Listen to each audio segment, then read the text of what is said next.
Hii ni Bugoma TV. Habari. Mara ya kwanza nilikuwa nikilima eka moja nilikuwa napata gunia 4 za mahindi. Mwaka huu nimelima nusu heka nimepata gunia 15 za mahindi. Kwa kweli nimenufaika, nimefurahia na huu kilimo cha shamba darasa nimekifurahi sana, kimetuinua katika wakulima wa kijiji cha Kamsanga.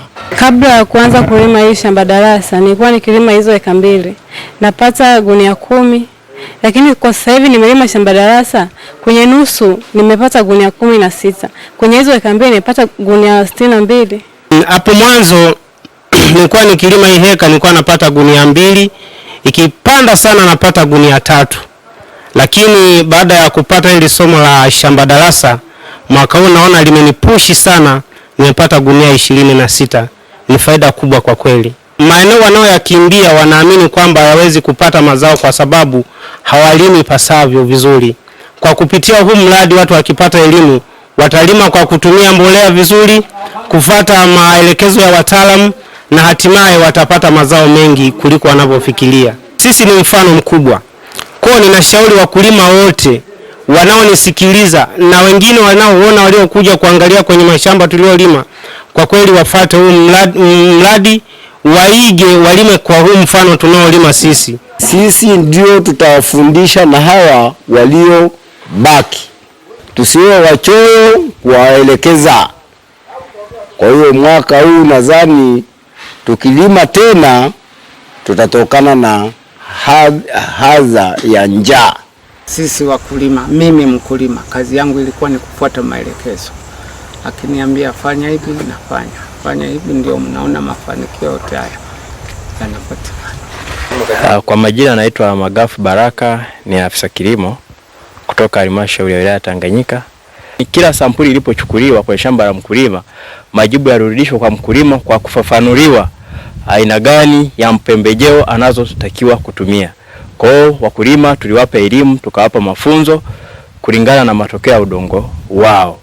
Baadaye ilifuata hatua nyingine ambayo ilikuwa ni kupima sasa ile nusu ekari ambao mradi tutakapo uweka, pamoja na kuchukua majira ya nukta na mambo mengine. Kwa jina naitwa Proches Musigula, ni mwadhiri mwandamizi wa Chuo Kikuu cha Sokoine cha Kilimo Morogoro. Kwa hiyo ziko hatua nyingi sana ambazo tulifuata, tukaona kwamba ili elimu iweze kufika kwa wakulima wote inatakiwa tuwe na wakulima viongozi. Kwa hiyo tukawa na wakulima viongozi 30 kutoka kila kijiji ambao baadaye walianzisha mashamba darasa. Lengo hasa la mradi hapo awali ilikuwa kuongeza tija ya uzalishaji wa mahindi kutoka gunia 3 mpaka 7 ambazo walikuwa wanazalisha kwenda gunia 28 mpaka gunia 30. Mradi huu unahusisha wataalamu wa halmashauri ya wilaya Tanganyika, wataalamu kutoka Chuo Kikuu cha Sokoine cha Kilimo, viongozi wa vijiji husika, vijiji 8, lakini pamoja na hao wakulima viongozi ambao ni 30 kutoka katika kila kijiji. Kwa hiyo wakulima viongozi ni watu ambao tunawatarajia kwamba ndio sasa wataweza kuendeleza mradi baada ya halmashauri ya wilaya pamoja na sisi wataalamu kutoka Chuo Kikuu cha Sokoine cha Kilimo tutakapopunguza kuja sana katika kusimamia mradi. Ni kwamba hao wakulima viongozi 30 kutoka kila kijiji ndio wanatarajiwa kusimamia mradi huo ili uweze kuwafikia wakulima wote. Kwa jina naitwa Shabani V. Juma, ni mkurugenzi mtendaji halmashauri ya wilaya Tanganyika. Lakini sisi kama halmashauri kazi yetu kubwa ilikuwa ni kuwasaidia utaalamu ambapo tunao extension officer, lakini jambo la pili kuwasaidia mbolea, lakini pia kuwasaidia kufuata kalenda ya msimu ili waweze kuzalisha kulingana na utaalamu unapohitaji. Kazi hiyo ilifanyika kwa muda wa msimu wote wa kilimo, na bahati nzuri sasa hivi tumefikia katika uvunaji. Lakini awamu ya pili tutakayofanya katika mwaka huu ni kuongeza sasa ukubwa wa mradi kutoka kwenye vijiji vile 8, lakini tunaenda sasa kuongeza vijiji zaidi ya 16 ili tuweze kupanua uwigo wa kuongeza tija ya uzalishaji, lakini kuongeza uelewa wa uzalishaji kwenye zao la hasa la mahindi. na mazao mengine ya biashara.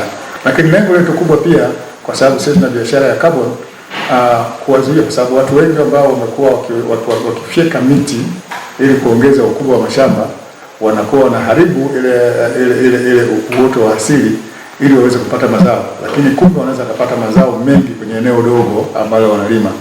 Kwa hiyo hii tunaamua kuifanya kwa nguvu zetu zote ili kuhakikisha kwamba hawawezi kufanya uharibifu wa misitu, na kwamba si lazima waende kwenye misitu si lazima waongeze eneo kubwa zaidi ili wazalishe kiwango kikubwa zaidi. Kuna wakulima ambao waliamua kuadopt hii model ambayo tunayo kwa kulima hekari 2 tu, lakini wameweza kupata mpaka magunia 60. Kwa hiyo hii inaonyesha kwamba wakitumia teknolojia hii itawasaidia sana wakulima wetu. Kwa hiyo ndio maana sisi tumeamua tuendelee kuifanya na tunaendelea kusapotiwa na chuo cha SUA ili tuhakikishe kwamba tunapata mazao zaidi, lakini pia tutawasaidia wakulima na wananchi ili kuongeza tabasamu. Hii ni Bugoma TV habari.